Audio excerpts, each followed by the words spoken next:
শাঁখ বাজেনি, উলু দেয়নি কেউ, খুশির জোয়ারে ভেসে যায়নি বাড়ি ঘর উঠোন। এক মেয়ের জন্ম হয়েছিল, মেয়ের। কন্যাবতী মাতার কোনো গর্ব নেই, অহংকার নেই, যেন রেজাল্টটা ভালো, তবে ততটা মুখ করে বলার মতো নয়। ছেলে জন্মালে যেটা হতে পারত অনায়াসে, তাই শাঁখ বাজেনি, উলু দেয়নি কেউ, আহ্লাদে আটখানাও হয়ে পড়েনি কোনো নিকট জন। এক মেয়ের জন্ম হয়েছিল,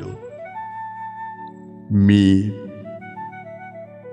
মেয়ে মানে দুশ্চিন্তার বোঝা, বাবার কপালে ভাঁজ, মায়ের চোখে সদা সর্বদা আতঙ্ক, পড়শির কুনজর, বন্ধু বান্ধবের মাঝখানে নানা দোলাচল। মেয়ে মানে খরচ, কেবল খরচ, আয় নেই। তাই যখন এক মেয়ের জন্ম হলো, হইচই হলো না একটুও। মেয়েদের অন্নপ্রাশন হয় না, হতে নেই, ওটা ছেলেদের হয়। ছেলেরা মামার কোলে বসে পঞ্চব্যঞ্জন সামনে রেখে শুরু করে পৃথিবীর প্রাচীনতম যজ্ঞ আহার। মেয়েরা তো উচ্ছিষ্টে বাঁচে, স্বামীর উচ্ছিষ্টে, পুত্রকন্যার উচ্ছিষ্টে। সবার খাওয়া শেষ হলে মেয়েরা খেতে বসে একা একা, নিজেকেই বেড়ে নিতে হয়। কেউ বলে না, আর একটু মাছ দেব, একটু ভাত, না।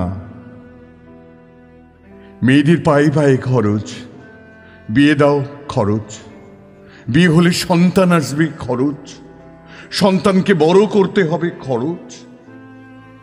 তাই মেয়েরা যখন জন্মায় তখন উল্লাস নয়, আনন্দ নয়, শঙ্খধ্বনি নয়, উলু নয়, নীরবতা, গভীর নীরবতা। মেয়েরা নিরাপত্তাহীন, তাদের নিরাপত্তা দিতে হয়। মেয়েরা বিপদপ্রবণ, তাদের সামলাতে হয়। মেয়েরা ঘাবড়ে যায়, কেঁদে ফেলে, ঝগড়া করে, ঈর্ষা করে। তাই মেয়েদের শাসন করতে হয়, বেঁধে ফেলতে হয় নানা নিয়মে, নানা অজুহাতে, নানা অকারণ শৃঙ্খলে। তবু সেই মেয়েরাই গর্ভে ধারণ করে পুরুষ প্রাণ, অমন যে পুরুষোত্তম শ্রীকৃষ্ণ। তার গর্ভধারিণী আর পালনকারিণী দুজন মানুষই মেয়ে। বিদ্যাসাগর থেকে রবি ঠাকুর, লেনিন থেকে ফিদেল কাস্ত্রো, কেউ আকাশ থেকে মাটিতে নেমে আসতে পারেননি। মাতৃগর্ভ থেকেই তাদের আবির্ভাব। তবু মেয়েরা জন্মালে পরিবারে আনন্দ জাগে না। বাবার কপালে ভাঁজ বাড়ে, বাড়তে থাকে, মায়ের বুক কাঁপে, কাঁপতে থাকে। মেয়ে যখন জন্মায় শাঁখ বাজে না, উলুধ্বনি জাগে না, সরগরম হয়ে ওঠে না কোনো ঠিকানা।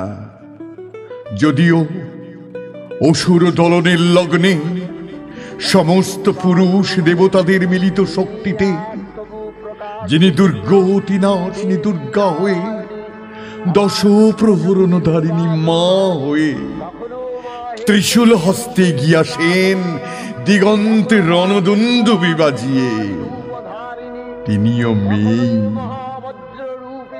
কাল্পনিক সেই মহিলার জন্য শরতে শাঁখ বাজে। ঘরে মেয়ে জন্মালে শরতে কি শীতে, কোথাও কখনো শাঁখ বাজে না। শাঁখ বাজেনি, শাঁখ বাজে না।